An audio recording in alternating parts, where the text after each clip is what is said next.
All right, guys, this T1 B5 Tahm Kench is something that, obviously not many teams are going to be busting out very often, right? It's a champion that's been out of favor for a long time, but a team like T1 has been able to make it work extremely well. And like I've mentioned in the past, draft is all about context, right? Yes, there are certain priority picks, but they're priority for a reason because they bring certain things to the table that favor to like drafting conditions, right? It's often akin to a card game in terms of like, oh, the tools for the job, right? That's why people have side decks. That's why people have like the analogy would be a pocket pick for a certain like character or a certain champion in this case. I can't believe it's a character, by the way, but like a certain champion in this case. There's always going to be something that's appropriate given the right circumstances, and because of the environment of fearless draft, more circumstances can be even more contextual and more opportunities can be had, and that's why this Tahm Kench B5 makes so much sense. So I'm going to break this draft down backwards once again, starting with the Tahm Kench and then kind of how it gets set up by the subsequent games a little bit. So starting off with this draft, obviously with the way the best of threes work, a lot of the priority champions are just deleted in the first game, right? There's going to be obligatory red side bans that are basically going to consist, right? So it usually happens because the red side is just not willing to take the risk of letting this OP through the entire time. I like to see teams experiment with that, just ban 3 completely random champions and just let it all loose and then see what happens. But I don't think many teams are willing to be that experimental. So with that in mind, usually it just ends up having a lot of OPs gotta get traded out. So you can see the Azir Varus goes out. Surprisingly, Ezreal was not picked this entire series. But you know what I mean, right? There's going to be the first layer of champions that are going to be removed, and then we move on to the second layer, right? That's basically what happens, and that's a format of draft. And basically, there are certain champions that become OP as of game 2, right? Because like on the moment these champs are gone, this next layer of champs gets really, really good. We've been seeing that a lot, specifically with Pantheon. The moment game 1 goes out of the window, Pantheon stonks go up incredibly high because of his flex pick, both jungle and support, and the ability to just generate a lot of pressure, right? So when we move on to this game 3. You can see it gets a lot more raw, right? You can see especially with T1, they're drafting basically on feel. They are drafting according to just hedging their bets against like all possible options that Nongshim are already basically willing to go for, and then they just wait for them to fumble, right? And then you use your pivot picks in order to kind of pick the exact tool you need for the job. That's how T1 has been able to kind of understand this the entire time. Teams like T1, teams like G2, they're willing to really be flexible in very different ways in order to kind of leverage their drafts. So you can see in this case, Nongshim, very specifically, they reveal right off the bat that they go Kai'Sa Ahri on 1-2, right? The Ahri is kind of their choice counter pick into the Victor, and Kai'Sa is just, their blind pick AD carry in order to understand like, all right, this is the direction that we want to take the draft. It's not my favorite thing in the world, if I'm going to be honest with you, because essentially it locks your draft into a certain direction the entire time, right? They kind of circumvent this a little bit, if I recall. If you jump back to the bans, right, they do ban out Desire to kind of hedge for this, right? They understand that they could potentially be hedging against that, so they go Kai'Sa on R1, R2, and then they think on paper, technically in their eyes, this Kai'Sa is unstoppable in terms of, oh, no matter what AD carry you pick, we are able to go forward. But unfortunately for Nongshim, I don't really think that's simple because there's so many more variables that go into, creating a cohesive draft. AD carry is a good option to kind of target, but there are other areas in which you can circumvent and prevent this option, right? So you can see in this case, T1 basically pick, as good of an option as they can in order to prevent the engage that Nongshim have. You can see it with the Scion already, and then they double down with going Nocturne R3. It's like decent matchups on paper, but the problem is it goes just beyond matchups, right? So they go Recon on 4, and then basically, T1 basically know exactly what they need to deal with here. So they go for Jinx Tahm Kench on 4-5. The reason this is so good is because, just because Tahm Kench is something that's not been favored in the recent meta, it doesn't negate his ability to essentially do his job. There are other champions as well that would be potentially, you could be thinking of that are not bad, right? Obvious champions come to mind are things like Braum, things like Renata, right?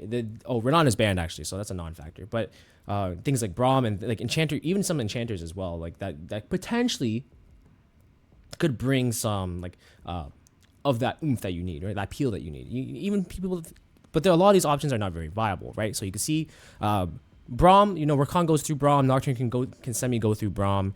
If you're thinking things like, you'd have to go something crazy, like Poppy, it doesn't even work because Nocturne can go through as well. There's a lot of different ways it can go about it, and it's a little bit awkward, right? So that's why TK can bail out specifically from this Nocturne environment. And that's why, and specifically in this case, it works out so well. So I've received some requests to kind of talk about gameplay as well, and I'll probably try to scrub through some of these elements real quick. But overall, the basic elements behind this is that it's very hard for Nongshim to actually force these fights in the way that they want because of the way that their fights start, right? It always starts off basically the Nocturne Ari starter combo, but and then whatever target they select, which is normally going to be Jinx, or in rare cases it could be Victor as well, it's going to be really hard for them to really get that, right? Because their comp thrives off of basically being able to pick that target. But because TK can just pocket that person and eliminate that target no matter the situation, like, it's really, really hard for Nongshim to actually pilot these fights, even though their comp is cohesive, right? And that's just because of this TK pick. It is the right tool for the job. Like, you know, if you nerf a screwdriver and you're trying to screw something in, you still need a screwdriver, right?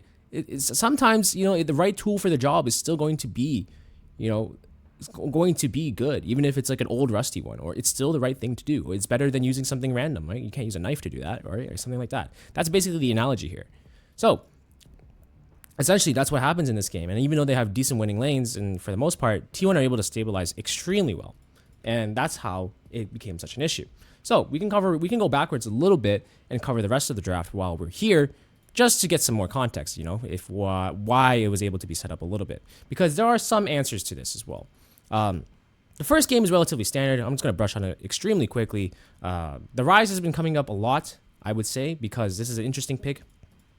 And the other interesting thing to me in this case is actually that Nongshim are willing to give up Gwen. And in this case, it makes sense because of the Snap Jace Azir picks. So let's go back a little bit. So they give Gwen B1. The Rise ban is interesting because they actually were thinking about this. This is sort of a prepared pick, let's say. And when you see the Gwen B1 and then they snap pick Jace Azir, you're basically setting yourself up for a really strong combo in terms of the 1-2 poke front to back fortress, right? Azir is really good at just establishing that and having decent matchups all around, despite, you know, it's just because that's just how he is. And also, you know, a lot of the times, one of the issues against Azir comps is like how you beat it is by sieging it and taking down poke. But then when you take the Jace as well, then it just basically sets you up, right? And to my understanding, this also is a decent matchup into the Gwen, and it can scale if you just don't go tank Jace here. So you can see on paper, Nongshim are pretty happy with this. And then in exchange for the Gwen, obviously the Gwen is incredibly strong. So this is a risk they're willing to take, and then they just automatically, the rest of the draft kind of like auto plays out because T1 just take the best next jungler in line. They go the obligatory Talia matchup into the Azir just to, you know, get as favorable of a matchup as possible, and then Nongshim snap pick Poppy on 3 because basically in their eyes, all they need to do is protect the Jace Azir and build a front to back, and then they're pretty much solid, right? So they understand they need utility on 4. They just automatically go Alistar. And I really like this adaptation from T1, right? So you lose by range already, generally by default, because there's not that many range options top lane. So, and you've already locked your top lane, rather. And in terms of bottom lane, you know, as you was out, Varus is not enough. If I'm going to be honest with you, if you go Varus into Jace Azir, it's not enough poke. So at this point, the real range options are not really there. You would have to go something incredible, like you would go Xerath or Lux, but no one's that crazy to do it, especially from the support role. So they go for the other option. The other option against these types of comps is to simply stat check them and to go and to, you know, if they're happy and they want a front to back and they're just doing this fortress, you can just take down the fortress from the front. And that's basically the idea here. So they go Varus on 5. Makes sense. Not really much you can do against Zeri Lulu. So you could be more ambitious and go for like even more scaling. You can go for like a champ that has a lot of team fighting power. You know, you could pick Jinx early. You could, what other AD carries come to mind? There's plenty you could probably go for in order to kind of cash in on this so that you can double down and make sure that doesn't happen. But that's just basically the sentiment. So, and I believe in game, this is basically how this plays out.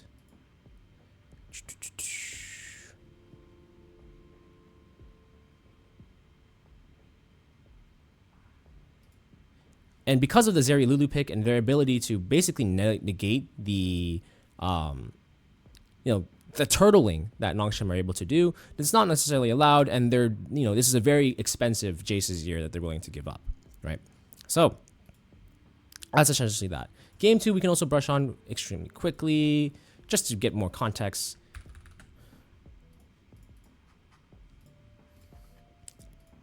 And it's really cool by T1 to be able to cook up things like the Rise. I think it's been really incredible to kind of see it come back, especially as a counter into the Sylas here. It's a little bit of an ambitious pick from the Sylas, blind on 3, but I think I've been seeing more teams do it because I think there's been a need for especially supports and top laners to really go for counter pick.